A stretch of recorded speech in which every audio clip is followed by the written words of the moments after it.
कहते हैं आज की दुनिया में सच्चे प्यार जैसी कोई चीज़ नहीं होती। लेकिन कहीं ना कहीं हमें कोई मिल ही जाता है जिसकी ज़िंदगी में सच्चा प्यार जरूर है। हालांकि ये कहानी ऐसे दो दिलों की है जो एक दूसरे से मोहब्बत तो बेइंतहा करते थे, लेकिन इस जमाने के तौर तरीकों से अनजान थे। इस कहानी में जो लड़का और लड़की हैं वह दोनों मेरठ शहर से हैं। वह दोनों एक ही स्कूल में पढ़ते थे। यहाँ उनकी पहली मुलाकात भी हुई। वह पहली बार एक दूसरे से छठी कक्षा में मिले थे और पहली बार जब दोनों मिले तो नीलेश बहुत रोया, क्योंकि उसे ना जाने क्यों क्यों पर लड़कियों से बहुत डर लगता था। और उनकी कक्षा की अध्यापिका ने निधि और नीलेश को एक साथ बिठा दिया था। हालांकि निधि पर इस बात का कोई फर्क नहीं पड़ा, क्योंकि उसे समझ ही नहीं आया कि नीलेश रो क्यों रहा है। फिर वह दोनों रोज कक्षा में मिलते थे, लेकिन प्यार और दोस्ती जैसी दोनों में कोई बात नहीं थी। दोनों एक साथ बैठते जरूर थे, पर बच्चों जैसे ही लड़ते थे और आपस में बिल्कुल बात नहीं करते थे। जब छठी कक्षा की परीक्षाओं का वक्त आया तब उस समय दोनों अलग अलग कुर्सियों पर रोल नंबर के हिसाब से बैठे थे। दोनों ने अपने जवाब समय से पहले ही पूरे कर लिए थे। फिर दोनों ने एक दूसरे की तरफ देखा और दोनों एक दूसरों की आंखों में देखने लगे। उनके लिए यह खेल बन गया कि कौन पहले अपनी पलकें झपकेगा। लेकिन उन्हें पता नहीं था कि यहाँ से उनकी प्यार की शुरुआत हो चुकी थी। फिर हर परीक्षा में दोनों अपना जवाब जल्दी से जल्दी खत्म करते और एक दूसरे की आंखों में देखते रहते। जब दोनों 7वीं कक्षा में आए तो उनकी सीट बदल चुकी थी।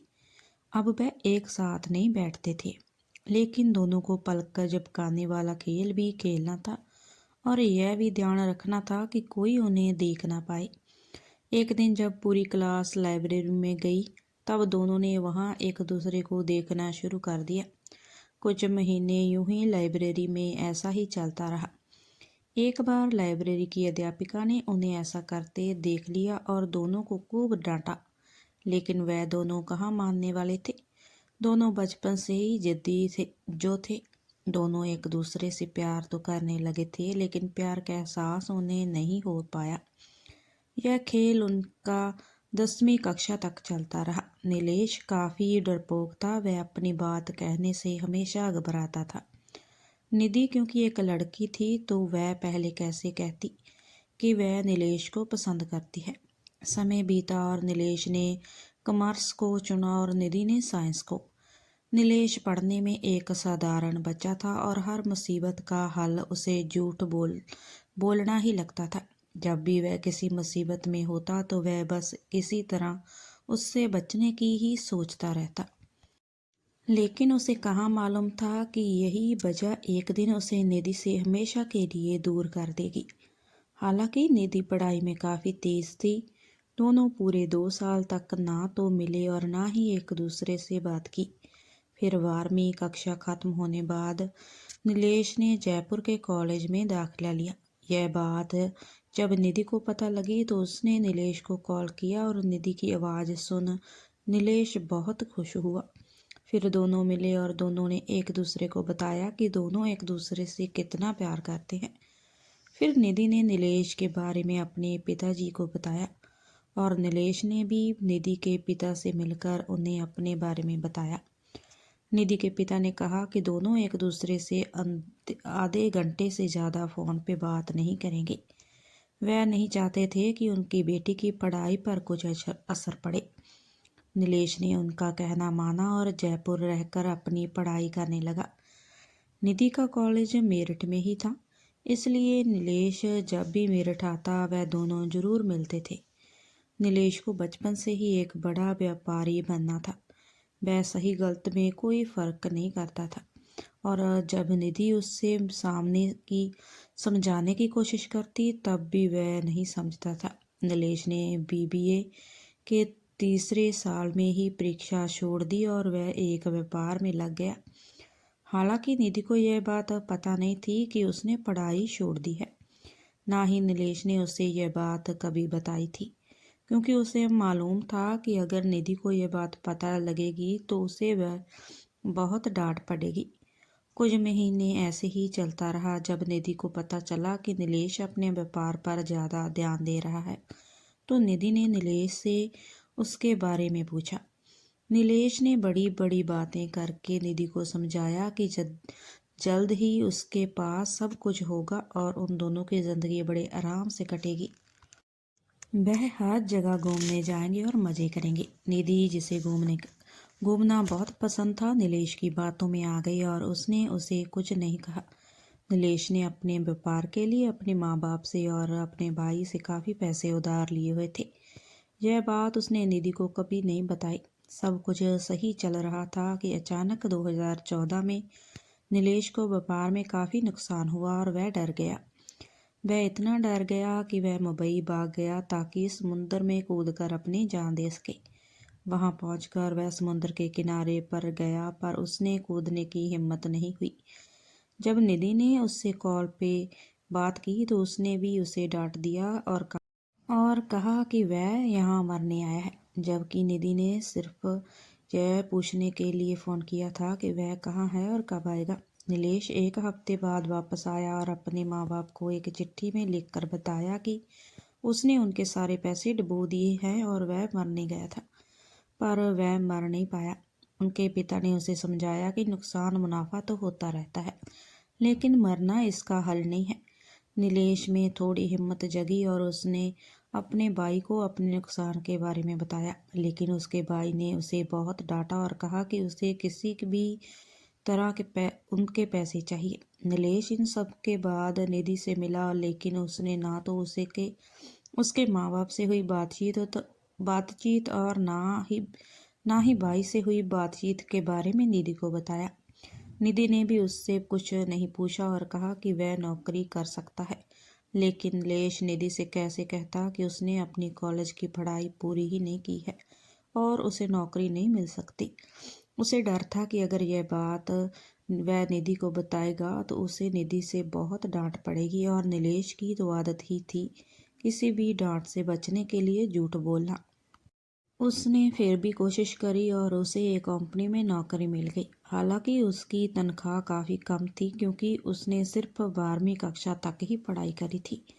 नीलेश जब व्यापार में था तो वह बहुत पैसे खर्चता था और वह उसकी आदत बन गई थी। नीलेश को मिली नौकरी से उसे सिर्फ 11,000 रुपये महीना ही मिलता था, जिससे उसे काफ़ी दिक्कत होने लगी और उसने दूसरे महीने में ही नौकरी छोड़ दी।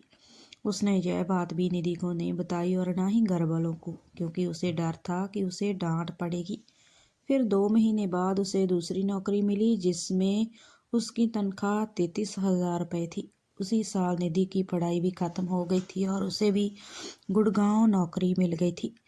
अब दोनों गुड़गांव नौकरी करते थे और खुश थे, हालांकि रहते दोनों अलग अलग थे। नीलेश की नौकरी का समय शाम से रात तक का था और निधि की नौकरी दिन के समय थी, जिस कारण नीलेश निधि से मिल नहीं पाता था। इसलिए वह सुबह 7 बजे उठकर निधि को उसके ऑफिस तक छोड़ने जाने लगा। कुछ ही दिन तो सही चलता रहा, लेकिन फिर नीलेश को जल्दी उठने में गुस्सा आने लगा। निधि ने उसे समझाया कि कम से कम वह ढंग के कपड़े पहनकर तो आया करे, लेकिन नीलेश ने बात समझने की बजाय निधि पर ही गुस्सा करना शुरू कर दिया। पहली बार ऐसा हुआ था कि नीलेश ने निधि पे गुस्सा करना शुरू कर दिया था और वह उनकी बातों पर भी ध्यान नहीं देता था। कुछ महीनों बाद निधि ने नीलेश से शादी के बारे में पूछा तो नीलेश ने भी शादी के लिए हाँ कर दी। दोनों ने अपने घर वालों को बताया और 2015 में दोनों ने शादी कर ली। जिस महीने नीलेश की शादी थी उसी महीने उसकी गलती के कारण उसे नौकरी से निकाल दिया गया था। नीलेश ने जब निधि को बताया तो निधि काफ़ी डर गई और उसने नीलेश से कहा कि वह यह बात उसके घर वालों को ना पता चलने दे और कोई दूसरी नौकरी ढूंढे। नीलेश ने दूसरी नौकरी की तलाश की, लेकिन कहीं भी उसे 18,000 रुपये महीना से ज़्यादा नौकरी नहीं मिल पाई। इसी बीच नीलेश के भाई ने अपने पैसे वापस पाने के लिए उस पर कोर्ट केस कर दिया था। नीलेश बहुत डर गया। उसने निधि को यह बात नहीं बताई। फिर 6 महीने बाद जेल जाने के डर से नीलेश सबको छोड़कर पुणे भाग गया। वह भाग तो गया था, लेकिन निधि को अपने दिमाग से नहीं निकाल पा रहा था। 12 दिन बाद जब उससे नहीं रहा गया तो उसने निधि से बात की। निधि ने उसे जल्द से जल्द वापस आने को कहा। निधि ने अपने घर वालों के सामने नीलेश को खूब डांटा, लेकिन नीलेश बात को समझने की बजाय निधि पर ही गुस्सा करने लगा।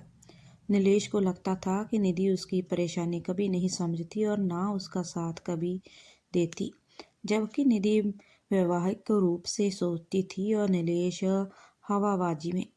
निधि के पिता ने नीलेश को नहीं डांटा और उसे प्यार से समझाया और कहा कि वह अपना कोर्ट केस सही तरीके से खत्म करे।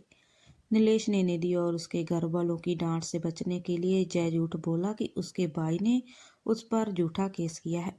इसीलिए निधि के घर वालों को लगा कि वह केस जीत जाएगा।